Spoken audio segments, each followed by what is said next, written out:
This podcast is a proud member of the UUOP Network.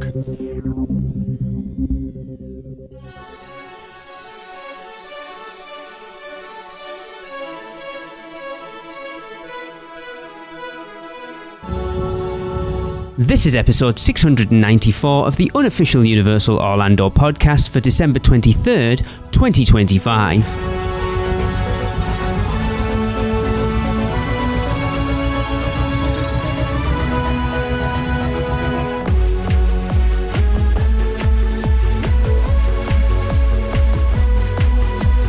Hey everyone, and welcome to a special episode of the podcast. I am your host Lee, and over the next 2 episodes, I will be joined by many members of the UUOP Network podcast family. So, why am I inviting those guests on? Well, Universal's brand new theme park, Epic Universe, has been officially open for 7 months now, and many people have visited, and we have seen very mixed reviews. So I have invited the hosts of each of our network podcasts who have visited Epic Universe to join me in discussing their Epic Universe good, bad, and uglies. So I am set up at home. I have invited everyone around to my house in groups because this house is not big enough for everyone. So I'm just waiting for my first guest to turn up. Awesome. Here comes my first guest. Oh, it's my UUOP co-host, Chris. Hey, how's it hanging, buddy? What's up, dude? Come on in, sir. Come on in. Yeah, this is good. Yeah. Where should I put these drinks? Just put them in the kitchen. It's fine. I mean, I don't know how long you're going to be. You might not get to drink them, but whatever. I'll do something. Don't worry. I pounded some in the car on the way over here. Oh, awesome. I assume you Ubered, did you? You're correct. That's okay then, because I don't think drinks and driving a car on the wrong side of the road, on the wrong side of the car for you would be a good look. Yeah, I forgot. I'm not in Wisconsin right now, so that's not very. No. Not very. Right, Christopher, sit down. Full names. So, I'm going to ask this question the same as everyone, just to kind of get an idea of your experience at Epic Universe. How many times have you been so far? I think with the last trip that we did together, that was 4. Okay. 4 trips. Yeah. And you've run the gamut of kind of previews, and then obviously the day we went was like full on busy. Yeah, like exactly like you said, right? We did pass holder previews, then we did right after the park opened, and then we did a little bit later on once they've kind of ironed out some of the things that they were having issues with. And so, yeah, it's evolved a little bit over the course of under a year. Yeah, it's interesting. I've been watching a lot of Epic walkthrough videos so far just because I'm bored on my own. Tracy isn't here and I'm missing Epic Universe. I forgot how quiet it was that opening day. It was crazy. I know you weren't there, and I'm not trying to rub it in, but no invite. I think we've talked about it before about how difficult it is to be in the moment inside a theme park. And I watch those videos now and think I really didn't do that park justice when I could have literally walked on everything. Yeah, I mean that feeling that you got, I can somewhat equate to the memory and feeling that I had when Islands first opened. Yes. And this was before like theme parks was a business in the sense of vlogs and social media, all that stuff. It's just, people went to the theme parks, but not the way we do now obsessively. And I've talked about it before on the show, that Dodge pass holder, or that Dodge preview that they did. It was that. The park was empty. You can walk on everything and you can eat everything. And at the time, I'm just like, oh, this is cool. And now I think back, I'm like, God, that was such a cool experience. Especially now considering how much you are into Universal theme parks as well. Yes. Yeah. And I won't go back into like all the years of Horror Nights that I didn't even try to do all the houses. It was more to hang out with friends and go experience some horror. And now it just boggles my mind. But, 20 years later, you learn something. Oh, absolutely. Yes. Right. So, Chris, give me your good of Epic Universe. All right, so I was trying to come up with what I want to go with good, because there's a lot of good at Epic Universe. Yes. And if there wasn't, I wouldn't be going as many times as I have and will be in the future. So I wanted to come up with something that wasn't just like the rides, right? We all know they have some badass rides that we love. And, there's the most obvious things that are there. But one thing that the good that sticks out to me in the lenses of a theme park is, and the best way I can say it is, hangout spots. Okay. Right. So when I look at Universal, when I look at islands, even Disney, right? Magic Kingdom, those kind of places, right? It's a theme park, and your objective is to go to this ride, go to that ride, and it feels, somewhat funneled, especially islands and Universal, where the first time we went to Epic, it was so grand and open. Like it didn't feel like a theme park, and it was, signs are like not right in your face as well. So it almost feels like a paid for third space, which is the exact opposite of what third space is. But it really felt like just this casual place you went to, like a park, especially, the hub. And I think that's the thing. Yeah. To play devil's advocate, I think what you're talking about specifically is Celestial Park. Celestial Park. Yes. But look, how grand is Celestial Park? Oh, amazing. It's amazing. There was so many cool spots that we just hung out. And let me tell you this, just end of night by the water. Come on, the closing off your night there after a full day of park time, just hanging out, chilling. It's honestly the best closer. Can they use a little bit better show? Sure. But even without that, I still had all the feels and vibes watching the show and just hanging out. Even if there wasn't a show, just finishing your night sat there with your friends would be amazing. It's such a spectacular, I can't even say hub because it's not in the middle, but it just kind of anchors the whole park for me. Yeah, totally agree. So yeah, my good that I want to call out is just this space for just soaking it in and just having like a conversation like we're having right now inside of a theme park without feeling like you're in a theme park. Yeah, and that was what they wanted with the Celestial Park. I think the worlds are different for definite, but Celestial Park, like even City Walk, I don't think has the same feel, even though it's kind of the same thing. No, it doesn't, because and it may be one of two things. One, like anytime you're at City Walk, it kind of always feels busy, right? It's almost like a I don't want to say like a New York City, but it's always busy. Even when it's not crowded, there's things going on. It's a very different vibe when you're just sitting on a bench in Celestial, because you're far enough from the portals, so people are focusing on the portals. Maybe I'll have a couple people crossing by, but it's just very, very relaxed and chilled, and I really like that. Of course you do, because you've got Celestiki, you've got the Plastered Owl. Like there's so many and I'm not even everything. A big drinker, and Tracy and I had the best time just hanging out in the Plastered Owl for an hour when we were there last time. It was awesome. Yeah. Interesting. Right. Let's go on to the negatives. The bad, Christopher.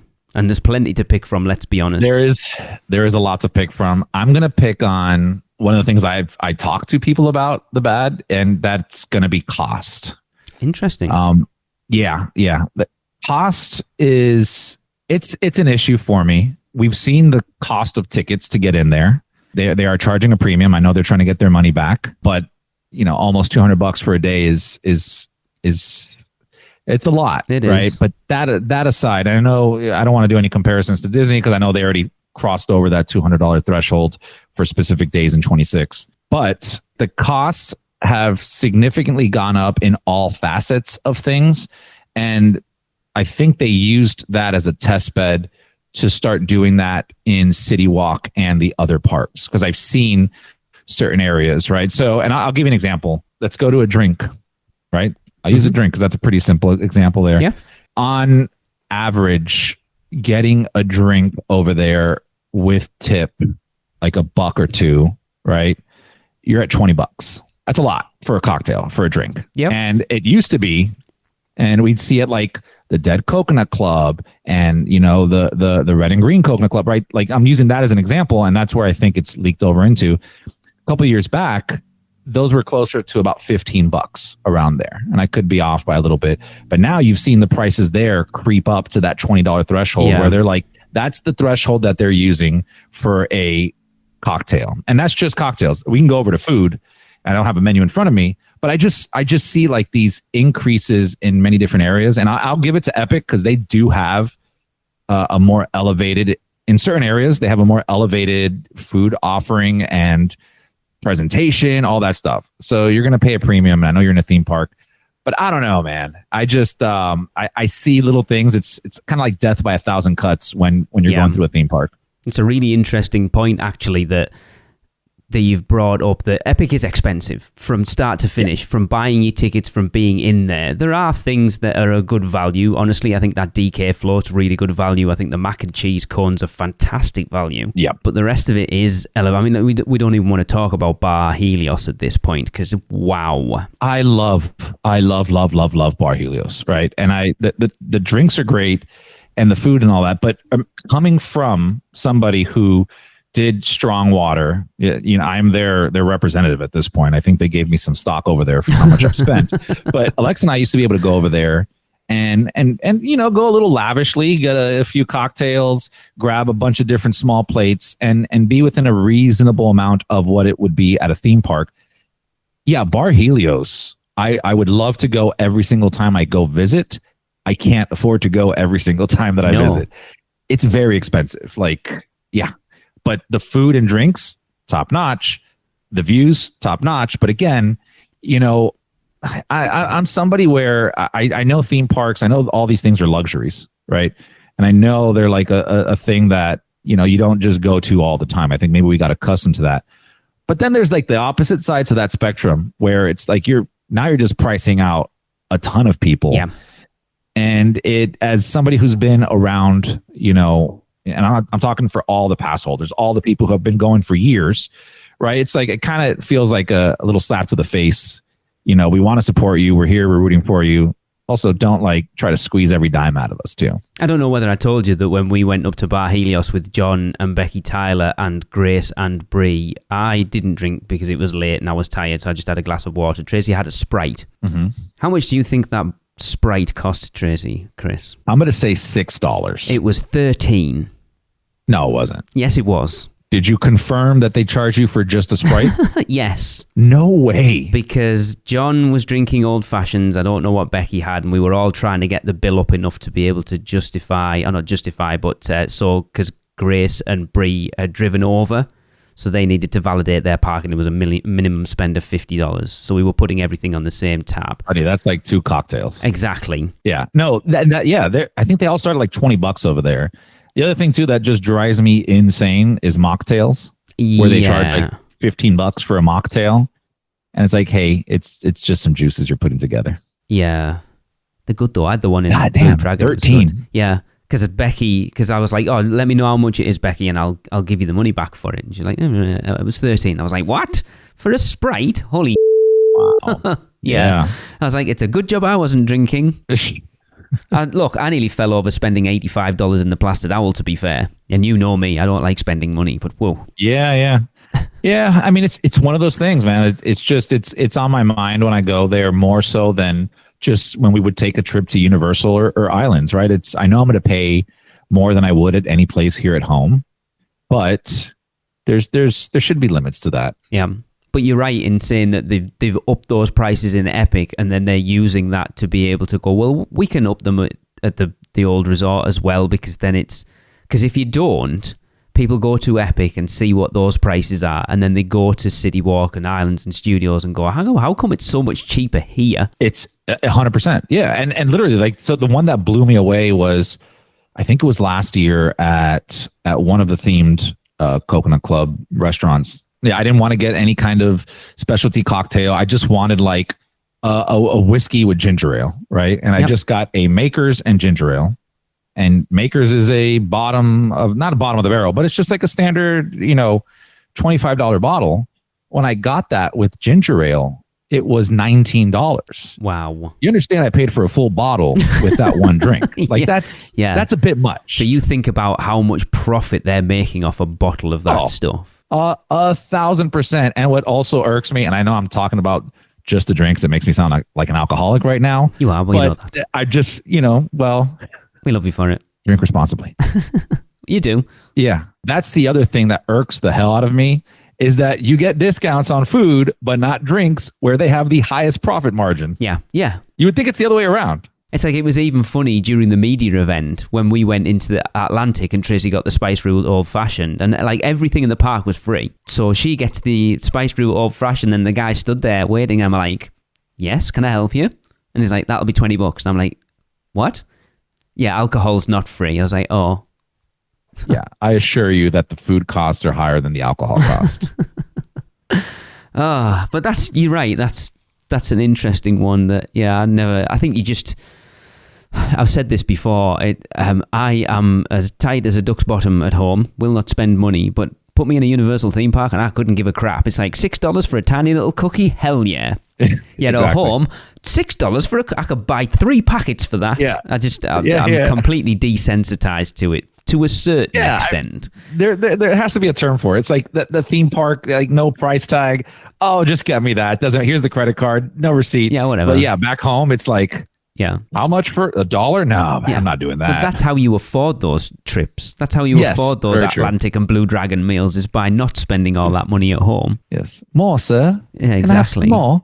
And finally, you're ugly, Chris. All right. So the ugly is an actual ugly. Oh.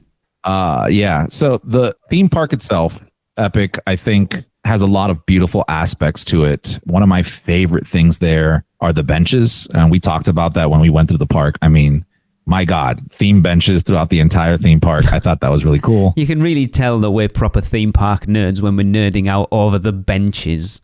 You know what? It's a mixture of like theme park nerd and like architecture nerd. I just appreciate good design now. Like I see something like that's really well designed. So like it has that, obviously, like the rides, the way things are constructed. I mean, it's a beautiful park. Yes, it is. But one of the things, like the ugly, I would say, and more from a physical aspect, is it at times, especially in Celestial, it feels like a concrete jungle. Interesting. Right?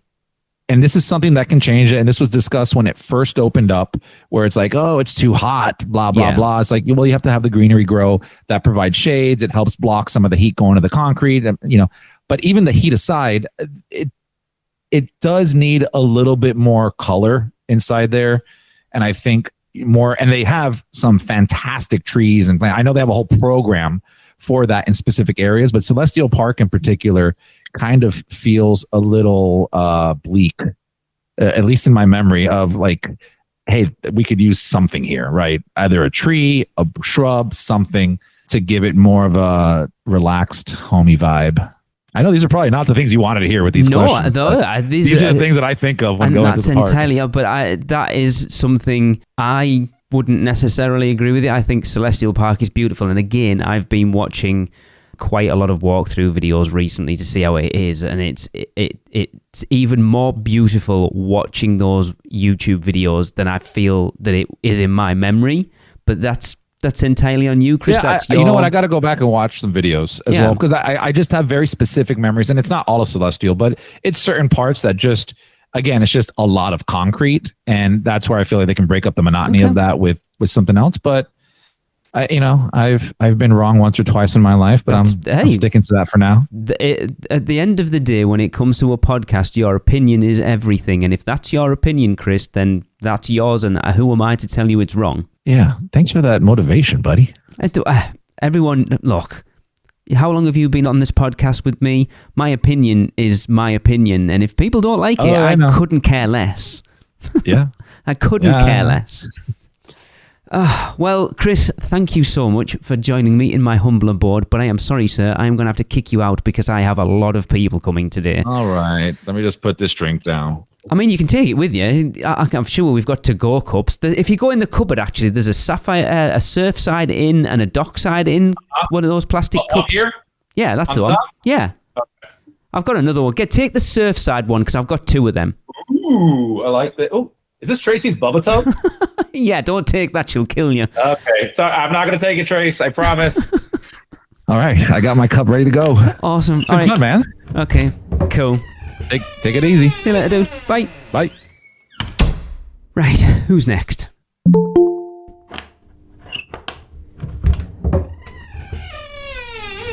Oh, it's the Portkey Passports, Jack Tiani and Trisha. Hey guys, come on in. Hey. Right, so obviously we need to get a good idea of how much you've experienced Epic Universe so far. So I'm going to ask you all in. we'll go in alphabetical order. So Jack, Tiani, Trisha, how many times have you visited Epic Universe so far? I have visited twice, once in May for the pass holder preview, and then once again in June after it officially opened. Nice. And then for me, I went late August, like during the Halloween season, and I went twice. Okay. And I was there in July for one day, and a lot of the attractions were down. That's the worst Google review ever. It's like 1 star. I was there for 1 day in June and all the rides were down. Hilarious. Right, Jack, give me your good, sir. My good, I would have to say, I know it's expensive. I know people are mad about having to buy one, but I really do like the power-up bands. I enjoy doing all the extra games and just going around hitting the blocks and having something other to do than wait in line for a ride. I really like that aspect. Yeah, it definitely increases the immersion in that land for definite. And I don't want to be that person, but yeah, we didn't pay for ours. Sorry, guys. My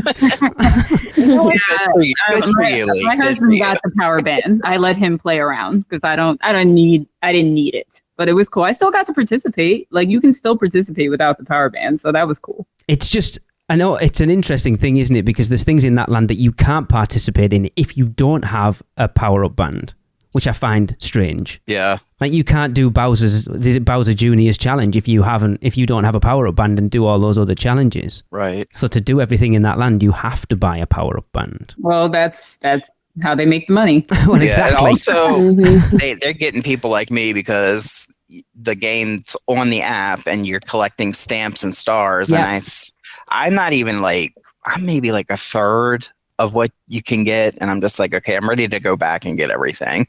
It's cool. I love that. You look at what they did with Minion Blast and the stuff around Minions Land through the app as well. And it's like just allowing people to interact with the land more. It's awesome. And I want to see more of it as we go on.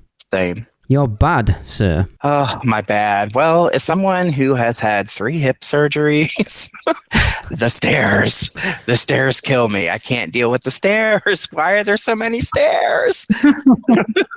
Yeah, we've had the same issue with Tracy, and it's like the up and down, and then the elevators are here. Like, to find it, I don't get it. Yeah, I think what was it? Monsters Unchained was one of the worst ones because you have to go up those big stairs. And then also Ministry of Magic was pretty bad. I think we went up a couple stairs for that too. Yeah. Oh, yeah. Ministry about took me out. I'm like, why are we going up and down? Why can't it just be a straight queue? I don't understand. I actually think Mario Kart's the worst. There's more stairs in that bloody thing than any, because you have to walk up the stairs to the big Bowser statue, and then you're up and down, and then you walk down about 3 flights of stairs to actually board the ride itself. There is a lot. Yeah, I hope you never trip and fall down those Mario Kart stairs, because that is a long way down. It really is. Yeah, it's interesting, isn't it? In an age of everything having to be guest accessible, it's strange how it doesn't, Super Nintendo World very specifically, doesn't feel guest accessible. Because those elevators are tiny as well. They are. You can only fit like one ECV. Yeah, and a couple of people. Crazy. And moving on finally to your ugly, Jack. My ugly, oh gosh. It is, I'll point out a specific situation. The first time we went, we got immediately in line for Donkey Kong. And we were in there for 3 hours because it kept going up and down. And then they finally announced, hey, it's going to be down for the rest of the day. So that was 3 hours of my day wasted. So the rides going down would be my ugly. And it's constant. It is. I had a friend there the other day that they didn't get to do either of the 2 shows because they were down all day.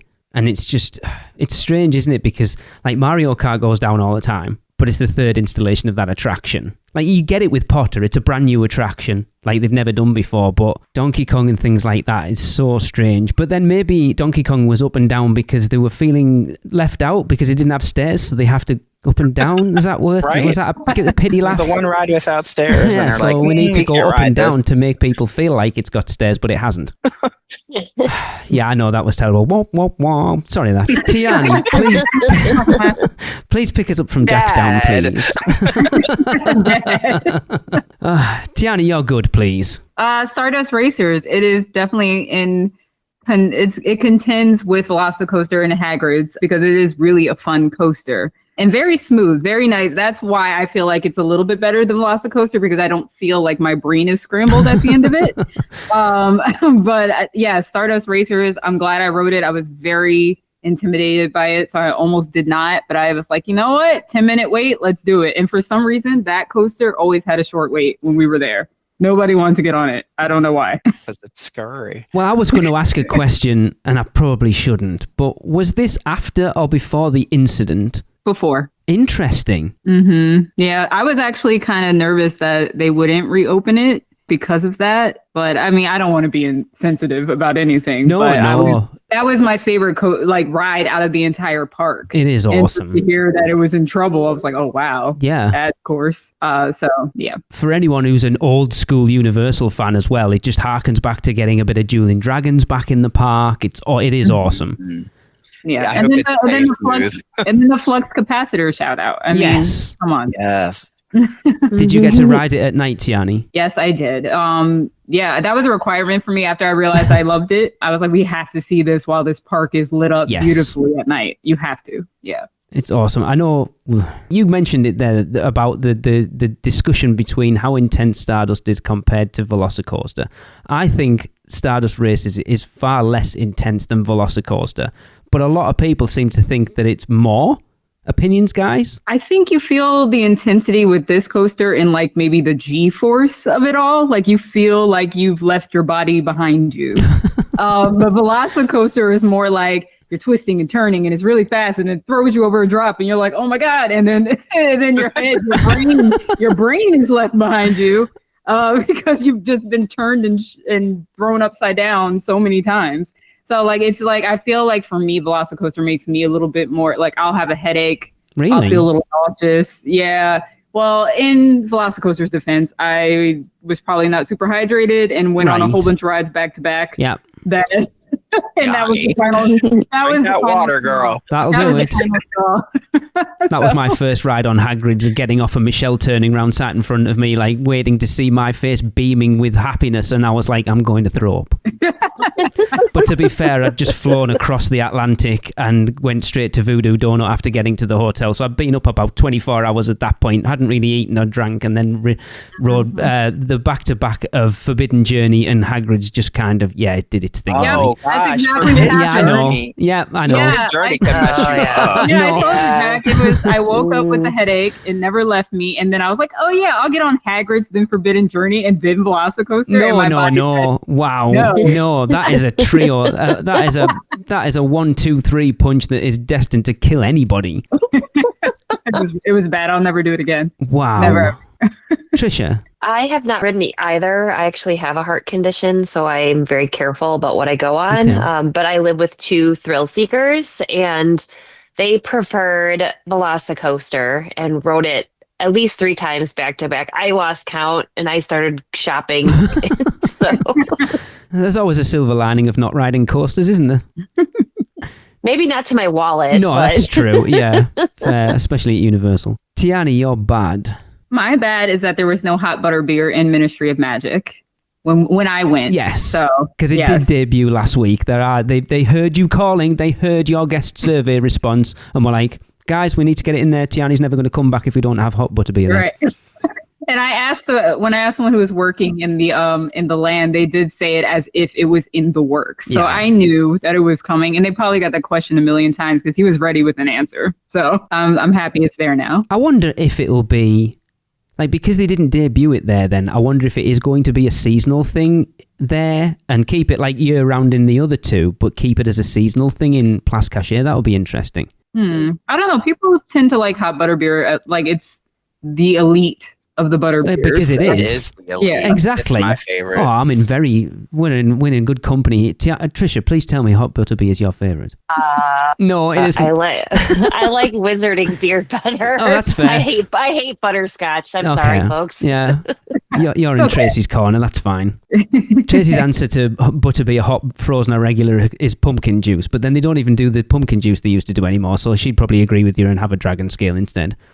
Tiani, you're ugly. My ugly, but I do have confidence that they will fix this. Darkmoor could be more immersive. The theming is amazing. I know they do have some roaming characters, but they're few and far between, not consistent. I saw Igor for like a second, but he was walking away. And I did not see the Invisible Man, which is no pun intended. Yeah, but he wasn't there. And I went multiple times into that land at night, during the day, twice. Like there was no one in there. And I just feel like they're missing an opportunity to make this a year-round Horror Nights type scare zone. Yeah. And that's what I was looking forward to when I heard that this land was coming. Especially because you look at what Galaxy's Edge was supposed to be, and Disney kind of promised a lot of that stuff in there. And Universal, like if you go into Burke's full of characters. Yeah. Right? Super Nintendo, not so much, because you can't really do it. Place Cachet is we had the best interaction with the French Aura when we were there in October. It was, quite honestly, probably the best character interaction I've ever had at Universal. But you're right, it's supposed to be an actual village, and it should feel like a village. But those characters are very, very few and far between. Because like the violinists, they're awesome, but if you just don't happen to catch them, you won't see them, obviously. That makes sense. And then the hounds in the Burning Blade, they are amazing, but don't always come in. So yeah, I completely agree with that one. Yeah, I mean, there should be just, like you said, just villagers just walking around, like another day in Darkmoor, like vampire hunters, anything. There's just not enough going on in there. It's like I always wanted there to be just random witches and wizards wandering around Hogsmeade, because it's supposed to be the only wizarding village in the country, and yet there's no one there. Yep. Yeah, they could do better with that. I wonder if it's a hiring actors gotta pay money thing. I mean, you look at what happened to Celestial Park with a lot of their sort of entertainment and stuff getting canned, maybe. Yeah. Which was sad, because I feel like that needs it like Port of Entry with losing a lot of their sort of characters as well. It's kind of sad. I miss characters all around. Yeah.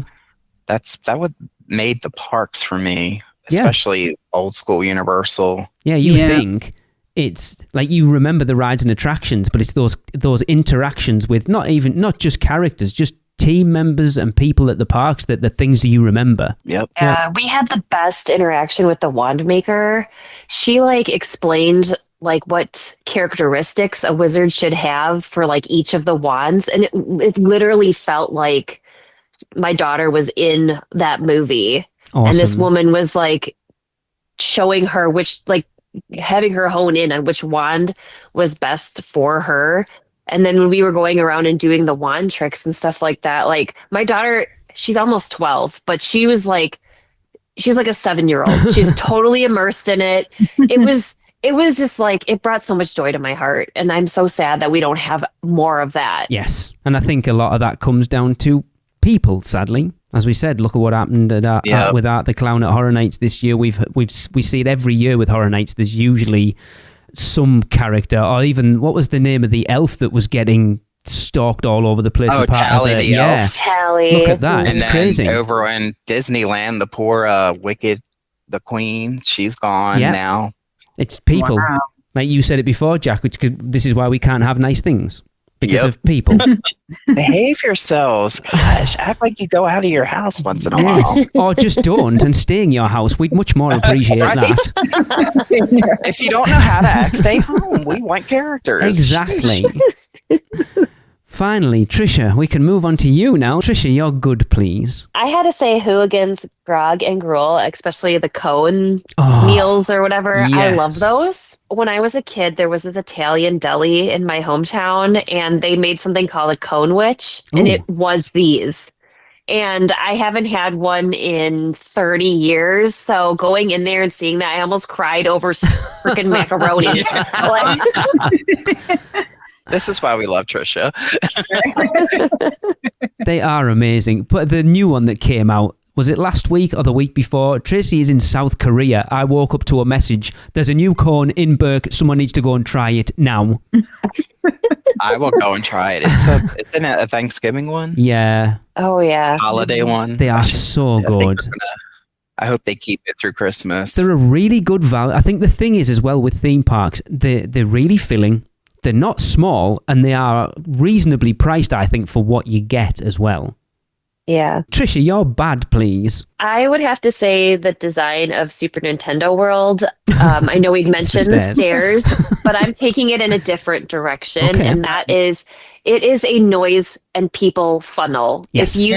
That's if true. you don't like crowds, if you have like claustrophobia, if you have like really sensitive family members to like noise, it is the worst place to be like midday on. We went in there and it was like shoulder to shoulder, and the rest of the park was like empty compared to that. Everyone was there, and we didn't ride anything because we were so uncomfortable with the amount of people and the noise that we just left the area after about a half an hour of trying to maneuver and kind of gave up on that land. So I would say if you want to go there and you don't like the crowds, get there early and get out early. Yes, that's what we did. It's true. It was our first stop. It's kind of like the Hogsmeade of Epic Universe. Yeah. It's like you go to Islands of Adventure and the park will be relatively busy, but you walk into Hogsmeade and it's rammed.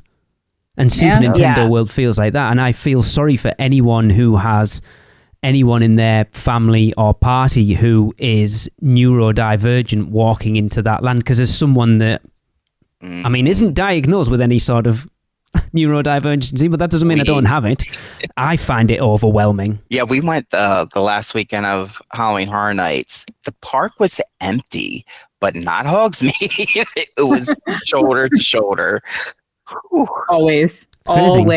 Yeah, but Super, like you say, you walk in and it's relatively quiet up the escalator into just visual and audio overload completely. Mm-hmm. Mm-hmm. So yes, I get that. Right, and finally, you're ugly, Trisha. Okay, so this brought out the ugly, not in me, but in people. And that's Frosty Moon. Okay, they have some really great ice cream flavors, and like you can put stuff on it, and they're gorgeous when they hand them to you, but they don't do mobile order. I'm hoping they have hired more people for that space, because it took us 30 minutes to get 2 ice cream cones. Like once we ordered, it took 30 minutes. Oh no! Wow! They like blend them together or whatever, and then people were getting irritated waiting. One woman ordered, they give you like huge chunks of like cheesecake and stuff that they'll put on the top. And this woman has this huge ice cream with like 3 giant pieces of cheesecake, like a full slice of cheesecake. Essentially, one piece falls on the ground, and she like cuts in front of all these people who are still waiting to order and demands that she gets more cheesecake. And I'm like, please just leave. You dropped it. They didn't make you drop it. So that needs to be a quick service that has mobile ordering function and only mobile order, so that you're not waiting around 45 minutes for an ice cream cone, though delicious. And get that woman a bowl, please. Yeah. Yes, please. Yeah, the line was pretty long. That was like the only like eating establishment that had a super long line at Epic when I was there. Interesting. And we've never even been to it. And I'll be honest, I couldn't even tell you where it is. It's near the water fountains. Like if you're looking at Helios, it's off to the left. Okay. And we went and grabbed ice cream finally, and then we were sitting down on the stone steps, and I didn't even know that there was a nighttime water show. So we're just eating our ice cream and the water show started, and we're like, well, this is pretty awesome. So like if you can like time that, that's great, but give yourself like a solid 30 minutes beforehand, because it's going to take that long to get your ice cream. Interesting. Wow. Yeah. It's funny because the mobile ordering is an interesting one. I've had people tell me they don't like it. I had a friend of mine said it was it wasn't for this show, but they were kind of doing their good, bad, and ugly, and they said their bad was the mobile ordering. Every meal they had took them half an hour plus talking to multiple team members to get things sorted. And I must admit, I love the mobile ordering at Universal. I think it is a game changer, but then I don't have any sort of dietary restrictions, and I know from talking to the girls over at Taste, if you have any sort of requirement or preference, dealing with mobile ordering at that point can be a bit awkward. How do you feel about them making you press the button that you're there? That kind of annoys me a little bit. I'm here. I want it to be ready when I walk up. Like, I don't want to get there and be like, all right, I'm here. Like then you gotta wait 10 more minutes for it. I don't like that. That defeats the purpose of picking up food. I agree, because we ordered Pizza Moon, and so you have to be in the vicinity of the restaurant to be able to order it first off. Mm-hmm. And then you can't just like, oh, I'm going to be there in 5 minutes. I'm going to click now. I'm here now. So it's ready. You have to be there. So yeah, it does completely, because especially something like that, you're going to take it out. That was the point. We kind of did what you would, Trisha. We went to Pizza Moon and then we were going to go and watch the water fountain. But Alexa ended up missing it because she had to stay there and wait for our order. Yep. Yeah. I don't love it either. I love the option of ordering ahead, but at the same time, you're still waiting. Yeah. It's like 15 minutes for it to be actually ready. I kind of like it in the sit down, like Minions, places like that, where you're not having to stand and queue. You can just sit at your table and you can look through the menu in your own time and then order what you want. You don't have to talk to people. I do like that sometimes. Yeah, that aspect of it makes sense. But yeah, taking out, no, does not make sense. Cool. Well, thank you very much, guys. I appreciate it. Of course. We had a blast. No problem. Awesome. Well, I'm sorry, but I'm going to have to clear you out because I've got more people coming along. So unfortunately, can you go, please? Oh, wow. Okay. All right. Okay. I see how it is. Jack, mind the steps, by the way, on the way out. Bye, guys. Bye. Bye. Oh, that was nice. I don't get to see those guys anywhere near enough. UUOP is brought to you by the Producers Club. Join today and get bonus episodes, the chance to be a guest host, birthday shoutouts on air, be part of our awesome Facebook community, and more. Head over to uuop.supercast.com to subscribe. Shameless plug. Wow, more here already? Hey, Lee, can we be involved? Yeah, the theme park duo can't be left out. Sorry, guys, but you haven't been to Epic Universe yet, so you can't really comment on the good, bad, or ugly. But we're part of the network, and you can't discriminate. I'm not discriminating. You literally can't comment on those things at Epic, so sorry, guys, but it's a no. Please don't leave us out. We'll be good. We promise. Oh man, that was tough. I hate leaving people out, but if they haven't been to Epic, then they can't really comment. Right, who's next?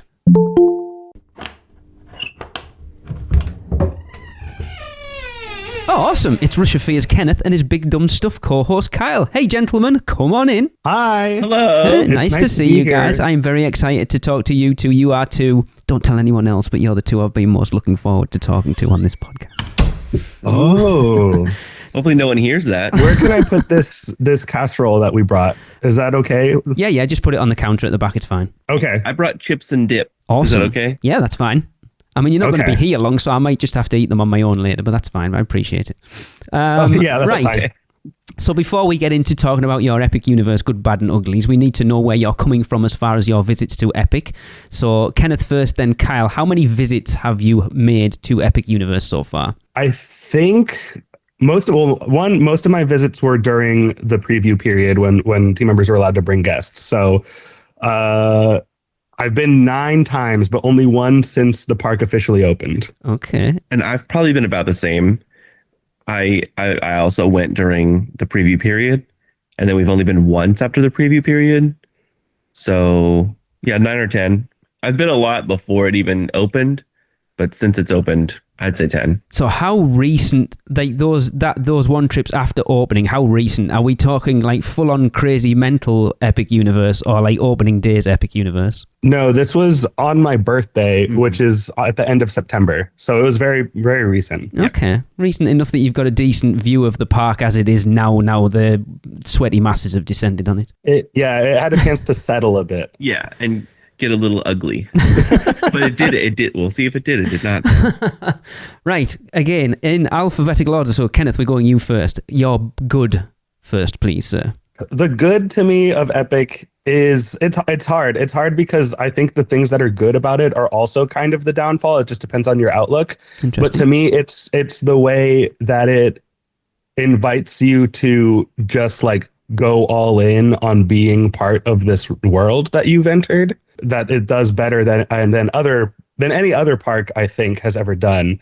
You know, other parks have done it in bits and pieces, like, you know, Galaxy's Edge or other, like the previous Wizarding Worlds are very much like, hey, if you want to play a part and feel like you are in this, you are of this world, then you can do that here. And this Epic Universe, the entire park is built for that.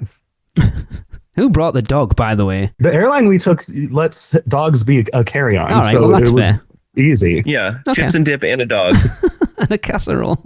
Yeah. Oh my god. The casserole was made out of ingredients he hates, so he wouldn't eat good. it on That's the very flight. sensible. Yes. Yeah, I do. That is right. I've never considered Epic to be that way, but yes, it is very much. The word immersive was designed for this park entirely. Mm-hmm. Yeah. So moving on to your bad, Kenneth. The bad, to me, I think is, and I think it's more just a result of the park being so new. Obviously, like a day one park is not the ultimate version of that park. So I think it is kind of just the almost, maybe not short-sightedness, but the attraction lineup, as incredible as it is, I think you run into it when the weather gets bad. It just, if you're not here to be immersed and you're like a rides-centric person, I think the park can have a tendency to disappoint people.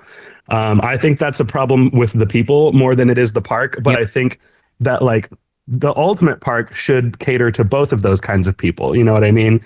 So I think maybe that would be my bad, is just the way that this park, depending on your outlook, could either be the most incredible experience you've ever had, or you'll walk away being, well, that wasn't that good. There weren't that many rides to do. You know what I mean? Like, I feel like it will eventually reach a balance where it hits for both of those kinds of park guests. Yeah, we talked about that a lot, that it is a park to be immersed in and kind of experience, where the vast majority of people who are going right now they're there for rides. They're used to going to like a Six Flags or a Cedar Point where it's just focused on the rides entirely. And like you said, if you go to Epic expecting that, just because the capacity of everything isn't probably what it will be, it shows you how many negative reviews we are seeing by people. And it kills me. It kills me when people come out and go, oh my God, it's terrible.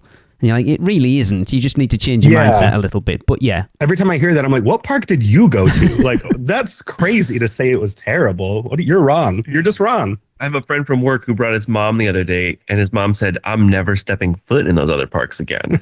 Yeah. I think that's too much, but yeah.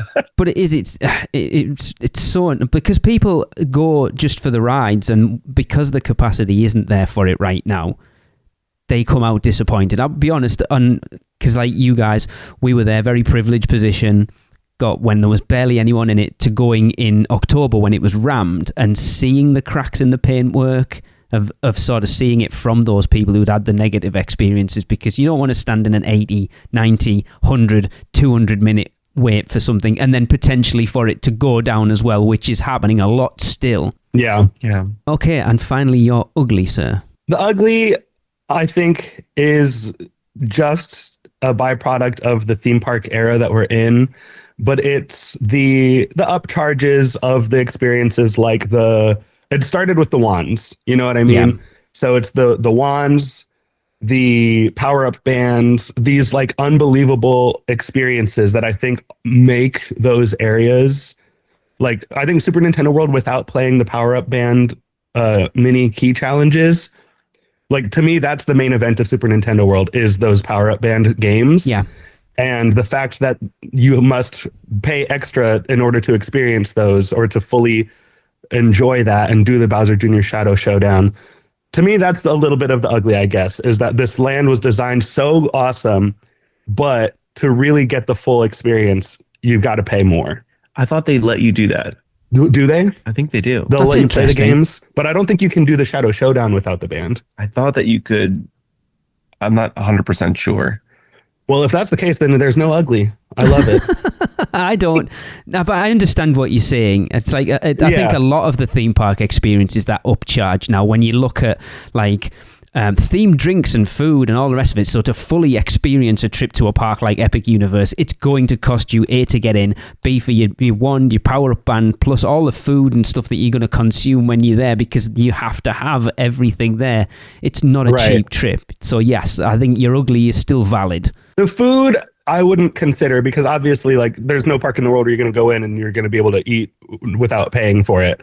But I think, like, the park experiences, the entertainment and stuff, if you have to pay extra to really get into it, then that's where I'm like, oh, this should have been part of this park, you know, like included with admission. But, you know, it is what it is. And if they do let you bypass having the band to play the games, then that kind of nullifies that point a bit. I just looked it up, and no, one person in your party has to have one to go in the Bowser Jr. Yes. That's interesting. I wonder how people would feel if they raised the price of your entry ticket to kind of add in a power-up band, but then I suppose you'd have to add a wand in, and then your day tickets from like $160 up to like $290 to get in, and then someone's got this waste of plastic that they don't want. I guess, yeah. And the ticket's got to come with a free monocane, so... Yeah. I like that, man. I like the monocane. You get at least, as long as you get it in the flask, that'd be cool. Oh, yeah. And we like cocking up a monocane. Oh, yeah. So we did cock it up on my birthday. Nice. You can add vodka or tequila. I think I added tequila. Based on the bartender's recommendation, I was like, which one goes better with monocane? And she said tequila, 100%. I said, well, then cock it up. Oh, that's interesting. So that's it's not like a sneak a bottle of rum in and put it in your butterbeer. That's an actual thing you can get. Actually, that's true. It was 2 separate orders, and she was like, I'm not allowed to put it in, but whatever you do with it after you have it is up to you. Just don't let me see what you're doing. Whatever science experiment you're up to. Yeah. So as soon as I had it, I was like, don't look at me. Don't look at me. I'm hideous. I will say the opinions of Russia Fear and Big Dumb Stuff do not necessarily reflect those of the unofficial Universal Orlando podcast right now. I'm just going to distance myself there from that. Sure. Kyle, moving on to you, sir. You're good. Well, I added a category above that called great, because I don't think... So I would put all of Dark Universe as my good, but it's not good. It's great. So I have the best. Dark Universe is like Frosted Flakes. Yes. It's great. So all of Dark Universe is above all of this, but the good that I have is the attention to detail and the story, not just there, but throughout the entire park. So similar to Kenneth's, where there's just so many little details and so much story everywhere. Like everywhere you look, like there's something new you see every time. In the Oaken Star, like the little above the columns, there's little animals all around in those like marble columns, and little Easter eggs from all the movies of the Universal Monsters and Dark Universe.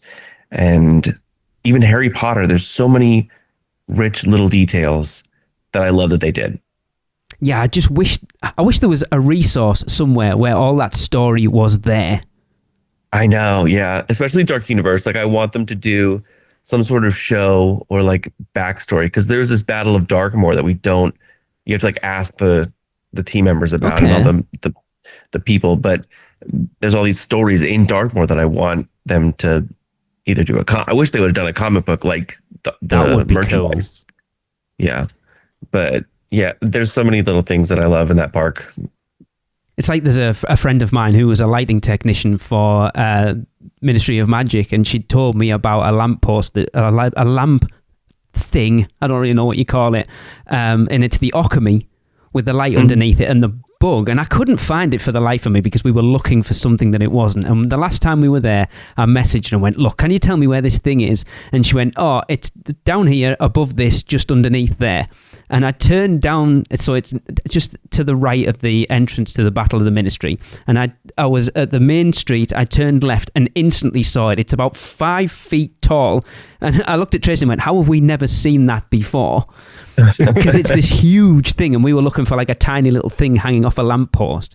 But it's we hung out quite a bit in Ministry of Magic last time we were there at like 10 o'clock at night when there was nobody there, and it just, even that park comes alive at night even more. It's so well lit. Just, it's awesome. It's gorgeous. I love the backstory, and they didn't need to do that. I love that they have gone to that level, even though you probably won't ever find out 90% of it. Right. Yeah. To me, it's like Horror Nights, where like there's so much stuff in Horror Nights, like in each house and details in each house, and they took that and like exploded it into the park. And like my mom listened to the Horror Nights podcast that we did, and she was like, I don't remember 80% of what you're talking about. But I feel like normal guests that go to Epic, like you get one level of this is a theme park, but then if you stay in the park and keep looking at things and just staring into things, and then more details come out, then I think you get more story. And even if you talk to the team members, like they have story to tell. Like Kenneth said, interacting with the characters and delving into, especially in Darkmoor. Oh yes. Yeah. Darkmoor and Celestial Park, I think, Well, yeah, I feel like it's a park that's made for people like us specifically who want to play a character and be in this world and talk to characters. Like that's what we want to do anyway, and this park is built to cater to that kind of person. Yeah. Mm-hmm. And on the similar note, my friend Scott, who was like the executive show producer for the entire like Wizarding Ministry of Magic area, and I ran into him in the park one day. I think I interviewed him. Scott Verbal? Yes, I did. Yeah. He's a big Pangolin fan. That's actually how we met. Awesome. But I ran into him in Ministry one day, like in Le Goblet Noir. I ran into him and I was like, ooh, what's like your favorite little detail in this area that you like think people overlook that you want them to see? And he was giving us a little tour of the entire area for like 20 minutes after that, because there's so many little things. He was like, I can't pick just one.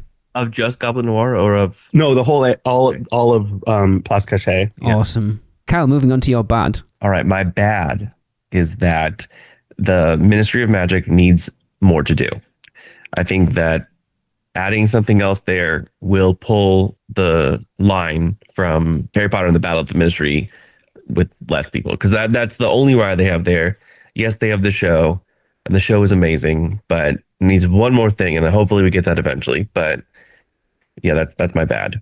I think that's coming. It's a shame because that is the ride that probably 80% of people going to Epic want to ride, and I think the last time we were there, we didn't see it under 240 minutes, which is crazy. Like if you've paid $150 to $200 to go and you're spending half of your day in the line for that ride, I'd be pissed off. Yeah, I agree. That's something needs to happen there. I think it will. Yeah, maybe we don't know. One day.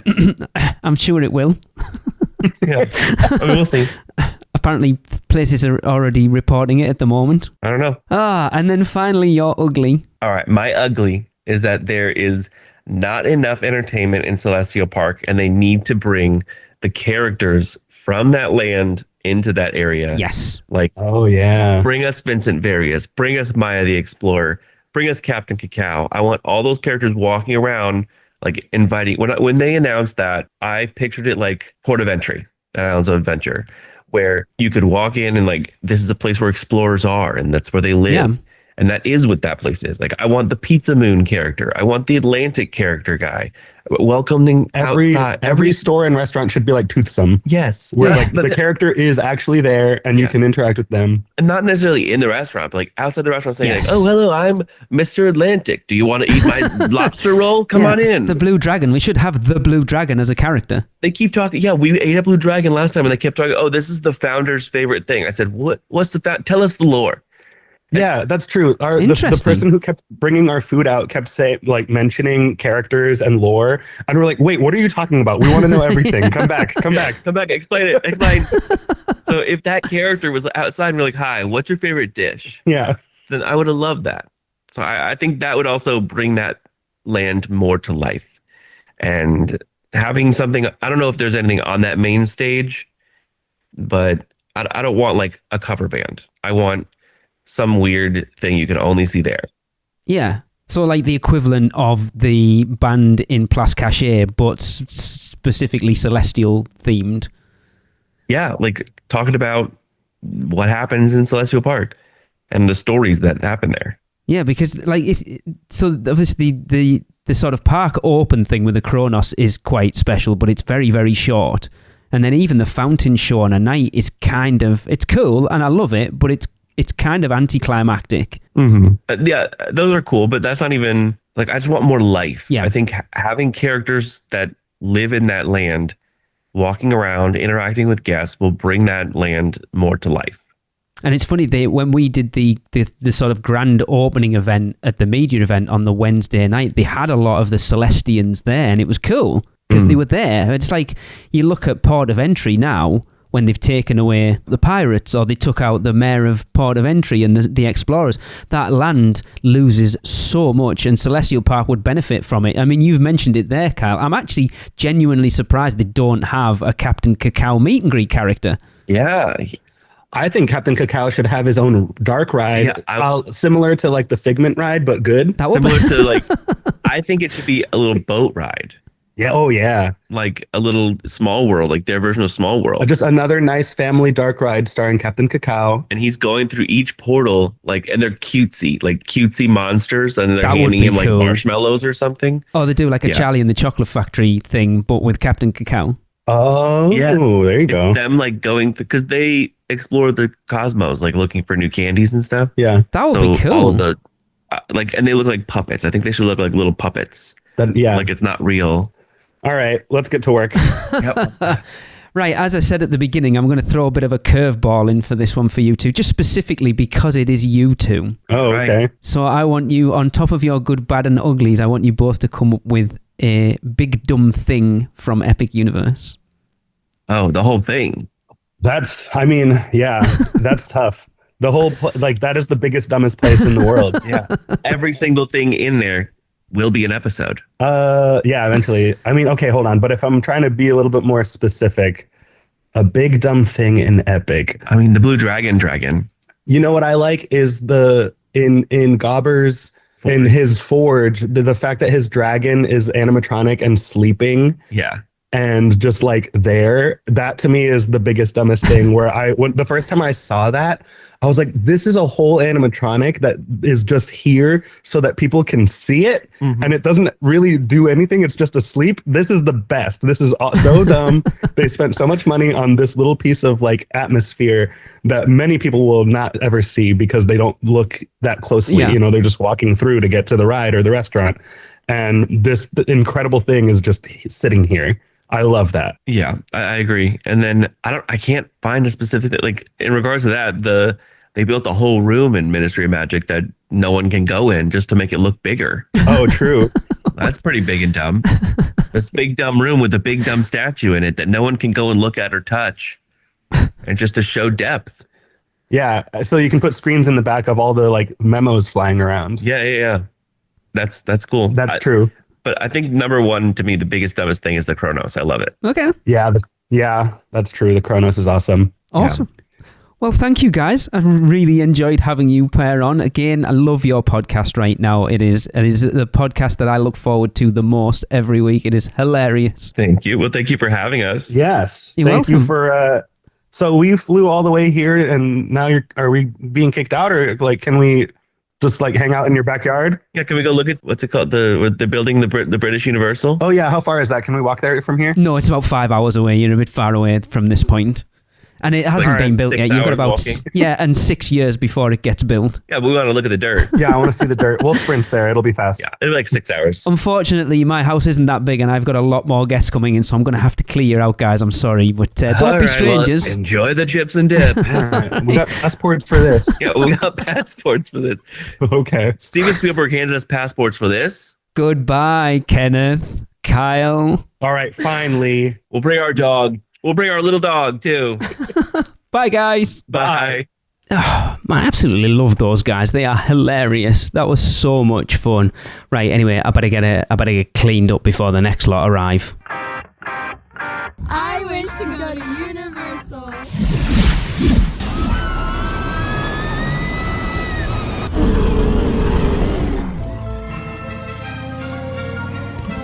Right, off you go.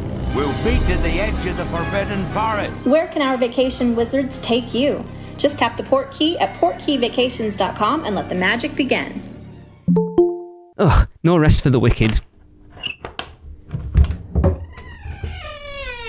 Ah, it's the lovely ladies from the Taste of Universal, Kayla, Kelly and Shelby. Come on in, girls, the kettle's on. Hello. Hi. Wow. Thanks for having us. You are welcome. Sit down. Right, so we are going to go through in alphabetical order, but first I want to ask you all, just to clarify, so we know where you're coming from, how many times have you visited Epic Universe so far? Kayla has only been twice. Kayla's in the third person, okay? You never know which person you're going to get with Kayla, by the way. So I, Kelly, have been 2 very full days and 1 half day. Shelby, you live 10 minutes down the road. No, it's longer than that. 20 minutes, all right. It's not... I think at this point I've been 10 Jesus. Wow. 10 times is a lot. Yeah, it was mostly during preview. Doesn't because matter. the tickets were much cheaper and I had food stuff to do. Carrot dogs to eat, constellations to ride. Yep. I did have the idea last night when I was thinking about this that we should all have little whiteboards and we should write down what we think the person's about to say and hold it up to the camera before they say it. Oh my God. That would have been funny. Like the Newlywed Game in some way, shape, and form. Right. We've been discussing this before you guys turned up, that this has caused a bit of consternation between the three of you. So I am very interested to see what you have. And I know you're all feeling, Shelby, very sad about having to be negative on something that you adore. And I get it. I am the same as well. But that's why we're here, because let's be honest, it's not the park it probably should be right now. But it will get there, so a definite so. Kayla, give me your good, bad, and ugly, please. All right. The good is tough because there's a lot of good. But I settled on, and this is not because of the podcast that we are, but I settled on Food and Drink. They have phenomenal, cool, gluten-free food options as well as, other options. But for me to have pretty special gluten-free stuff is amazing, especially at a theme park. And then the thing that hit me, I've been thinking about my birthday, and which is in April. It's not close. I think about birthdays for a long time in advance. And, a perfect birthday would be Epic Universe and doing rides and stuff, but mostly food and drink and mostly drinks. I have become picky on drinks, and I dream about the drinks that I've had at Epic Universe. And it hit me that I feel like Disney started food getting better and more unique. Yes. And then Universal, I think, took it a different route and has gotten more unique with some really cool themed stuff. But I thought the drinks kind of stayed stagnant and stayed very sweet and not very good. And Epic Universe has changed the game to, if I could just apparate anywhere for my birthday, including like fancy bars in LA or anywhere that I've been, if I had to pick my favorite drinks, it would be at Epic Universe. And that blows my mind that a theme park has my favorite beverages. So food and drink is my good. Okay, I like that one. Yeah. Bad is I can give Universal grace for, I settled on a year, that the big stuff, the big rides, breaking down, I wish it didn't happen. We all wish it didn't happen, but I expected it. I think that was a bit of the expectation. Where I was disappointed, my second trip in September, were the small things that are breaking, the wooden things in Burke that's you spin and they do different stuff. Most of them were broken. The time turner, I think, is down right now. They've removed it, as of recording this. Yeah, the Burning Blades. Yeah, the Burning Blade Tavern. Yeah, some of the buttons on our Yoshi ride were not working too. Yep. Yeah. Some of the games I heard in Mario are down, which then I was, to be too positive, I'm like, well, that is the human touched stuff. But I think they should have a handle of that. And that's the things that I think could save if they had that stuff working, that at least it's something to do if some of the big stuff is down. Yeah, there's a lot of cosmetic stuff like that we noticed even during the media event. There was things like, specifically, you'll know this, Shelby, from Constellation Carousel, scuff marks and paint being peeled off before the park even officially grand opened, and it looks bad, and it's people. I hate people. Guess theme park people are the worst. Shh, don't talk about my ugly in advance. So, I don't know. I was like, I think my ugly is cheating, and now I'm curious if Shelby is cheating a little. My ugly is the ugliness online of, in my opinion, people having insane expectations and lack of planning. We went in September, so my first time, I will consider moot. I cannot use that in an argument that it was opening day, it was very low attendance, and so it was basically walk on everything. Kaylee, yes, you can. I went to 2 media events, and I'm damn sure I'm using them as the barometer of my trips to Universal Orlando and Epic Universe. Well, then you're forever setting yourself up to be disappointed. Exactly. So. I know that. There was 500 people in that park on those days, and I still feel like I'm kicking myself that I didn't do more. Yeah. But our second trip was September during HHN, and there was people, but we planned, and we planned. We did, like, when I go through, we did almost everything. We didn't do the How to Train Your Dragon show. Is that it? Our group split up a couple times. So it was like some people did ministry, some people did a night ride on this, but really we did, and we were flexible. We were like, if we go over here and it says something different than what the app said, or if we're on our way here and someone has an idea, just like having that flexibility in thinking really made our trip fine, even though it was not a like check all the boxes, do all the things kind of trip. I feel like my argument is, and Lee, you've said it a million times, I think all of us here, all of us in the theme park community that love Epic is like, Epic is different. Epic is a park that has a lot more. It has walking characters you can meet. It has phenomenal food and drink. It has stuff to do all around, magic, the Mario bands, etc. There's so much to do that you don't have to go from ride to ride to ride to ride to ride. But even not doing that with just a little bit of planning to get there in the morning, go stay late at night, like those are your best times to get stuff. We did everything, and we had 2-hour-long lunch and dinner. Like, we took a long break, and we still got so much done. The only thing is like rain, which again, you can't do it. Universal can't do anything about rain. Yeah, but they can build attractions that operate in the rain. Yeah. But I would argue that with islands, there is more to do at Epic when it's raining than there is to do at islands if it's storming. We're close. Maybe. So anyway, I think there's ugliness online, ugliness in some pretty insane reviews that I watch and listen, and I'm like, you did no research, which if you want to not be spoiled, you can do some research and still not be spoiled to prepare for your day. And I'm pretty tired of seeing the stuff, but I am happy that majority of comments are on my side of like, sorry, not sorry, you just did it wrong. Oh yeah, they're the funny comments, is the comments on top of the posts of like, yeah, you need to get a grip of yourself, basically. It's like that horrible experience I had on the Hogwarts Express with that lady yelling about how terrible her day was, and they were there for 4 hours in the middle of the day. Sounds like a personal problem. Yeah. I like your ugly is the best one. That really speaks to my heart. Kelly.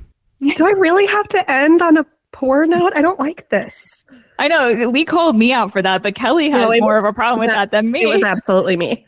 I know. All right. My good is the entire world of Burke at night when the sun goes down. Okay. So that includes like night rides on Hiccups, the ambiance of the entire land, the fire going off in the statues, the light package in the water, the ability to look around and see Stardust in the background. I know that's not technically part of Burke, but the like feels that you get in Burke at night, it's quieter, so you can hear the music more. I've still seen the characters out and about at night. Yeah, just the entire, like it feels very naturally lit. Like even if some of the like quote unquote fire lanterns are real electric lanterns, it feels very naturally lit in that I feel like I'm in a Viking town at night. It's interesting you say that about Stardust Races, because I was watching a video the other day and I'm not sure how I feel that you can see a lot of Stardust from Burke.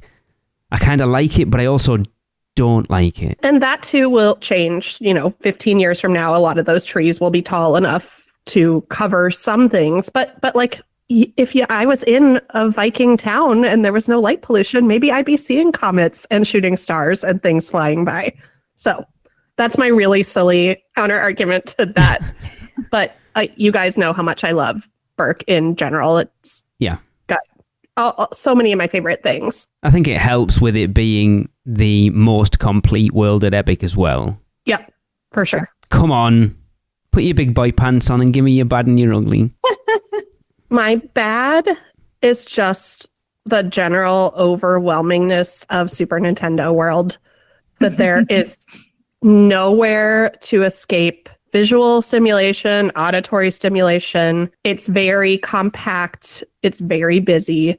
And I think it could have been like even in Donkey Kong Country where you have the more, oh my gosh, I can't keep saying natural elements. Well, because none of them are. Yeah, well, but you're in a jungle back there. You're not in a like 8-bit castle world back in Donkey Kong Country. Okay, the music is really loud. There's all the drums.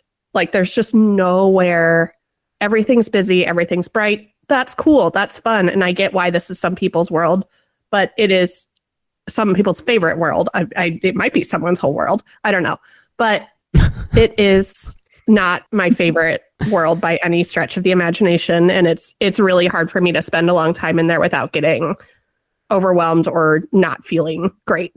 As someone that doesn't have any, well, I can't say I don't have any sort of neurodivergence, who the hell's knows, but as someone that doesn't feel like I am hindered by any sort of neurodivergence in that way, even I find it overstimulating at times. So I can't even imagine what some people walk into that and just melt down on the floor. Yeah, I had the conversation with my best friend Jessica the other day. We were talking about it, and I was like, I'm like mild spice when it comes to neurodivergent, just like a little bit off. But when I get into Super Nintendo world, I go up to like medium spicy level, just because there's nowhere to get away from it. Whereas thinking of lots of other theme parks, there is a quiet cafe or a drink stand or like this bench that's up on against the water. Like you're really, really far away from the central lagoons and pools in Epic. Like there's no escape. Like the cues are really overstimulating, or you're like on Yoshi and you're baking in the sun. So then you've got like tactile overstimulation and you're still hearing everything that's happening below you too. So just my bad is the lack of escape in Super Nintendo world. Okay, that's fair. And my ugly, it's like the whole parking lot and parking situation and driving in or taking the bus, just by having that elevated loop around, you can see so much of the back of the park. There's no version of like the Disneyland berm. And I understand with like construction area, like I understand that that could be coming later down the line. And B, like if they're gonna cut something, then cut something like that of like, I can see the back of the Harry Potter attraction on the road while I'm paying for parking, like that sort of thing. But you just don't see a lot of that. And I think being so spoiled with studios and islands, like you have to come in through City Walk. So you're seeing this very curated viewpoint where you are not seeing the inner workings of attractions. You're not seeing the wastewater treatment thing blowing steam. You're not seeing all of that. Just the parking lot has nothing to it. It is a vast flat wasteland, which is the definition of a parking lot. But again, wanting eventually leaving room for trees and things like that to grow. Yes, that will happen. But I wish they had done a little bit more to like hide or theme some of the bones and nitty gritty of everything that you can see because no matter how you get to Epic Universe, unless you're walking in from Helios, like that is the only curated view that you have available to you. Because whether you're parking or coming by bus or walking over from Stella, that one. Nova. Yeah. I think. Yeah. You're walking in and looking at what the team members would see behind the scenes. It's weird, isn't it? I felt that when we first came in, that it's like even getting the buses from Dockside and Surfside and coming or like up Universal Boulevard, you still kind of see the parks, not from the inner workings. You see the park and it gets you excited. Whereas driving up to, not that we've driven, but like on the resort buses, there is no spectacular view of Epic. The spectacular view is walking up to the Kronos. Any point of that, it's like it's in a box. It's kind of weird. And I understand because they want to keep the immersion is being inside the park, not the view of outside the park. But that's a really good ugly. I like that a lot, actually, because it's something, as I say, we noticed a lot, but haven't actually voiced, because it is a very strange park in that respect. Yeah, I never would have thought of that. I feel like it's like such a theme park nerd answer. It's true, though. I love it. You guys know I come at it from that angle, too, having worked at Disney. Like, I have all of this entrenched in my brain of, the whole reason why the parking lot is so far away from Magic Kingdom is that Walt wanted everybody to be so separate because he wanted it to feel like a true escape. And yeah, it's a little like womp womp. Like as soon as you turn the corner, you go through that gate and you see the Kronos ahead of you.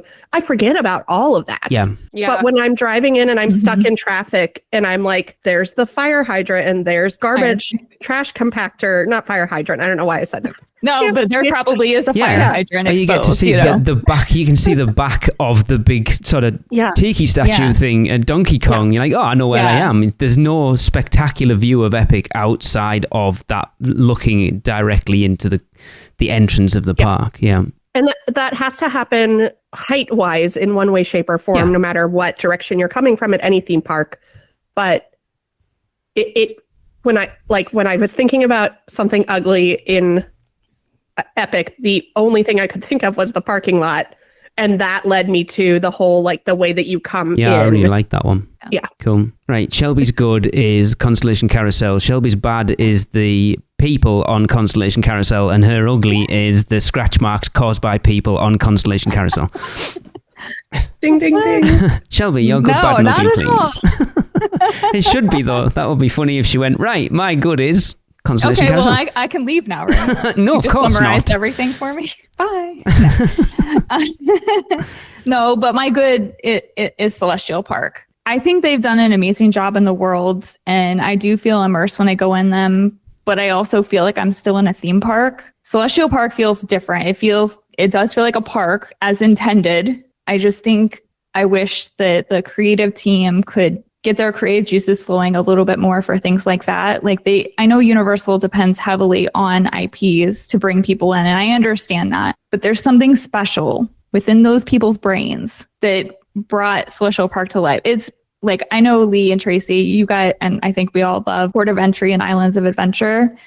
And I feel like Celestial Park is the continuation of that. Absolutely. It's just, Port of Entry feels different. And I feel like people kind of walk through both of these spaces and don't even look around. They don't look around and be like, oh, there's all these special details everywhere. Everywhere you look, the lighting, the sounds. If you just sit in Celestial Park's a little different, but if you sit in Port of Entry, you can hear all kinds of audio and just things happening all over the place. You would never notice it if I'm just walking through here to get to the Hulk or Hagrid's or whatever.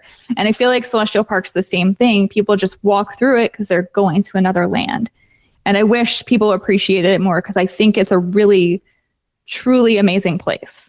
I feel like I can escape there personally. There's not a lot of places in the world that, unfortunately, right now that you can escape from things, especially in your brain. And just, sitting in front of the fountain for a little bit and just listening to the water and getting a little mist on you when, the wind blows and things like that. I think that land's amazing. I wish it had more rides.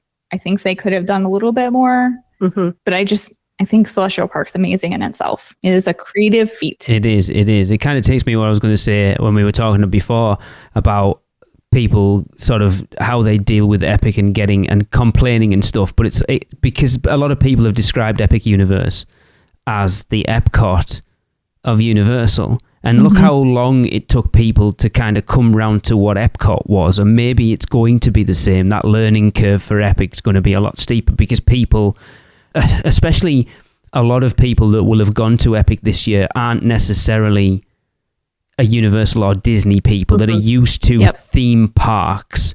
Yes. The people going who are used to amusement parks, where it is just about the rides, and then go to somewhere like that and try and treat them the same, and it's not meant to be treated the same. And I'm sure that's probably a lot of the complaints people are saying online. They're not treating it the same. This is a park where you can grab a drink and a snack and walk around and look at things. There's so much to look at in all of the lands. And it's just, I think some people don't have the same appreciation as people who go to theme parks all the time. Yeah, it's true. If they're going to an adventure park. But then that helps. Going to theme parks all the time helps because it takes the pressure off. And I think it absolutely does. That's a privilege. Yeah, it is. And it's a lot of the issue of people paying these exorbitant prices to go for one day at Epic, because if you're only going for one day, you feel the need to try and do everything. Yeah. And that's very fair. Like that's, absolutely. Absolutely. I don't get to go very often.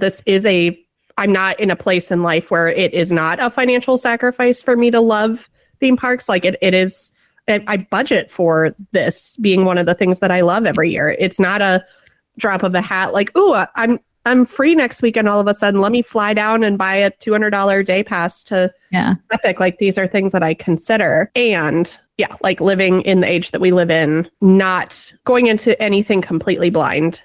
It's like maybe that's also like my anxiety, and like I research things before I go to them just because that's who I am as a person. But I feel like we have so much information at our fingertips too, that it's easy. And I think Universal's recognizing it too, because we get those emails now that says like, know before you go, like your Epic Universe trip is coming up for every single day that I've ever reserved. It's like here's some tips to set you up for success, like coming directly from Universal. And they say things like, come early, stay late, see a show in the middle of the day, take a lunch break, those sorts of things. Shelby, move on to the negative. All right, to the bad? Yes. Okay. It's really disappointing that they designed this theme park like it's not in Florida. It is. I knew that would be on someone's. She's not the only person to have that as their bad. Yeah, I knew this would be somewhere. I don't understand. It's not even just the rides. Like the fact that the rides go down. It's the fact that there's no shade anywhere. And if I hear, I'm sorry, one more thing about the trees growing in, because these trees are not going to grow like they're 100-year-old redwood trees that cover everything. Like the trees are not going to do it. Like they'll help, but they're not going to do it. Like there needs to be more umbrellas and more, I don't know, more little like, I don't know, seating areas, especially in Celestial Park or in Super Nintendo. You guys are talking about Donkey Kong. There's nowhere to sit in there. There's like one bench and it's not covered. Like how dare they? Like how dare you not provide shade? And like, it's totally different. I do appreciate how Epic is laid out, but in the other parks, you have little shops that you can duck into every 10 feet, or like you're walking past the Hogwarts Express and the AC is blasting you. You get like some reprieve while you're walking around studios and islands, and there's no reprieve at Epic. No. Whatsoever. Like it's crazy to me. If you're in Celestial Park and it starts raining, you're pretty much done. You're done unless you're near something. Yes. And it's probably not an umbrella. No. There's like 5 umbrellas and they're all around, like they're on those benches around the fountain. Where's the cover? Yeah. I don't understand. It's true. Like we've talked about it on the Universal Great Britain podcast of like, you know, they're going to have to build a park that's going to be very different because the weather is not the same in Florida. And it's like, but they've built parks in Japan and they've built parks in Beijing that have very different weather conditions. So we have all confidence that Universal will build a park that will be tailored to the British weather, and then you look at Epic Universe and go, maybe not. They're not going to do that. That's crazy. Yeah, there's no account taken for the heat, the sun, anything. And this is coming from a person, like I get sick in the heat if I'm in it too long. So Epic is hard for me. As many times as I have been, it's really difficult on my body. Plus, you know, you have to stay there for all 12 hours to get because you can't go very often. You have to spend the whole day there. And like most of the day it's hot and sunny, 95% of the time in Florida. We won't count this week as anything, but I don't understand that logic. And then the fact that Super Nintendo feels like you're in a hot bowl of soup when it's sunny. Why aren't there fans everywhere? At least like you have that in islands and studios. Yeah, that's interesting. Fans. There isn't a lot of those. No, there's like misting fans all over the other parks, and they didn't even bother. Like it was like we ran out of money. I don't know. Like why aren't these things taken into account? That is an interesting. It should be a priority. Yeah, because I feel like people pass out in the summer at the other parks. It's got to happen more at Epic, I would think, with no shade and no fans, and I don't know. And finally, your ugly, Shelby. I gotta do my ugly. Okay, well, I'm gonna call out regular theme park guests. Yes. I'm not talking about theme park people like us. I'm talking about your casual guests, as we were talking, kind of skirting around that before. People who don't appreciate what's there, and people who come into the park and actively destroy it. Because I've seen people peeling stickers and paint and scuffing their shoes on things, or leaning on a post or sitting on a rope or a chain that is not meant for sitting. I understand the lines are long. Sit on the ground. Yep. Sit on the ground, guys, because you're breaking stuff. And then you go on the internet and you're like, this park is so old. Like, you guys are making it, you're aging it. By going there, you're aging it. You're making the park look old. I have seen it with my own eyes. I see y'all sitting on the things, and then it breaks while you're sitting on, and you look surprised. And I'm like, why are you surprised that broke? It wasn't meant to be sat on. Sit on the ground. It's been commented a lot that the post, especially we noticed it a lot in Hiccup's Wing Gliders in the queue that's there. what I was gonna say. Yep. I saw one that was broken the last time I was there. So most of them are supposed to be solid into the ground, and 80% of them aren't, because people are leaning on them. And a lot of it's kids, but then, as Tracy will say, where are these parents? Yep. Oh, here, let me tell you a story. We took our friends for the first time. They're not really theme park people, but they love rides. They love roller coasters and stuff. So we went with them. And we were at Frosty Moon trying to get ice cream. And the lines were long. It's a busy, not summer day, but it's a busy day. And there are these children. There was 2 to 3 of them of varying ages. One had to have been under the age of 10, stretching his shirt. You guys know the little green light posts that are around Frosty Moon? So he was taking his shirt and sitting, putting it over and pulling, and he almost fell on his face 15 times. No lie. He was just messing around. Then he was doing the other side and going forward. And we're like, where are these parents? There were no adults nearby to claim these children. They were just doing whatever. And they were young enough. They should not have been alone. And that is a huge problem. Wrangle your kids. I'm sorry. I know you're probably tired of dealing with them all day. It's a hot park. They're annoying you or whatever. But the kid almost face planted. That could have ended really badly. And then the parents would be like, well, we're going to sue Universal. Yep. Mm-hmm. And it's your fault. Yep. You did not tell your child, don't do that. Same thing with sitting on the ropes or the chains. When you fall and break your butt, Universal's not liable. Or they shouldn't be, because you're the one that's screwing around. How the guests are the ugly part of Epic. That opening day was the best day because it was only people like us. It was not regular people. It was amazing. And everybody was chill. Yep. Everybody was chill when you ran into someone. But then and then they're saying that they're not at full capacity. Are you kidding me? They're gonna let even more people in there when the lines aren't manageable. I think the capacity currently is set at 15,000. Apparently the capacity of that park is 50,000. Well, then they better get a lot more rides and attractions and shows, because it cannot handle that. When people are already complaining about 4 or 5 hour lines for Ministry and for Mario Kart and Donkey Kong. Donkey Kong, they don't have it together to open it up to that many people. To tack onto the people. Yes, please go, Kayla. Which I feel like everyone will agree, and potentially we can get on a soapbox, but just the people that's what we're here for, right, Lee? Apparently so. The people attacking characters like Igor. Oh my guys, if we keep doing it, we're gonna lose it. And it's one of the most magical parts of Epic Universe.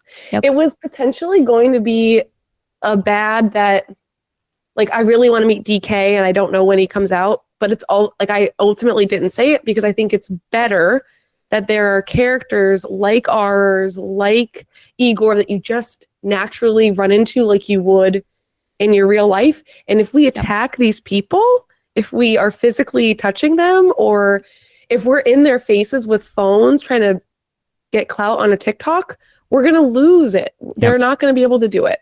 Yep. So guys, stop being ugly. Yeah, look at the clown at Horror Nights this year. That's exactly what happened. Mm-hmm. Yeah, that was crazy. So stop. Cool. Well, it's been so nice to hang out, guys. We need to do this again, but next time we need to do food for sure. Look, I'm really sorry, but I'm going to have to ask you guys to leave because I've still got plenty of people coming round, and this place definitely isn't big enough. So if you don't mind, but it's raining. I don't care. Yeah. Right. Lee, you sound just like Universal. Bye, guys. Bye. Oh, that was nice. I love hanging out with them. Who's that? Theme park duos Nikki and Gabe. Seriously, we've watched loads of vlogs and listened to all the podcasts. We could definitely give you our good, bad, and uglies of Epic Universe. Guys, I've already told you, it's only for people who've actually been. So sorry, but it's still no. See, I told you he wouldn't let us in. Sorry, Lee. It's okay, Nikki. Look, as soon as you guys get to go, we'll have you on the podcast, I promise. Thanks, Lee. I guess we're pressing up flights. Are you kidding me? The nerve of that, Gabe. One should have been enough. Anyway, what a busy day. It's time to kick off my podcasting shoes, put my feet up, and get ready for even more guests tomorrow. So thank you everyone for joining us for this special episode, and make sure to join us next week as we bring you the rest of the UUOP Network hosts' Epic Universe Good, Bad and Uglies. So we'll see you back here next week. That's the end of another stellar episode of UUOP. Use the Flu Network to give you access to us on Facebook, Instagram, X, YouTube, TikTok, and Pinterest. Just search UUO Podcast. And check out our blog at uuopodcast.com for everything else. Send your owls to us at podcast@uuopodcast.com. And if you want to join the Producers Club, jump down the warp pipe at uuop.supercast.com. It's alive on Apple Podcasts, Spotify, and everywhere else that podcasts are found. So please subscribe, rate, and review wherever you can. Dragons aren't the only way to get around. Email Michelle at portkeyvacations.com. She can take care of all aspects of your next Universal Orlando vacation. Listen to them, the children of the night, the children of the UUOP Network, Rush of Fear Halloween Horror Nights podcast, the theme park duo for all your West Coast news and info, the Taste of Universal, Universal Orlando Food Podcast, Port Key Passport, an adult-centric Disney podcast, the unofficial Universal Great Britain podcast, and Big Dumb Stuff, our comedy, pop culture, and themed entertainment podcast. Make sure to subscribe and come back next week, because in the end, it turns out all we needed was a little more of this.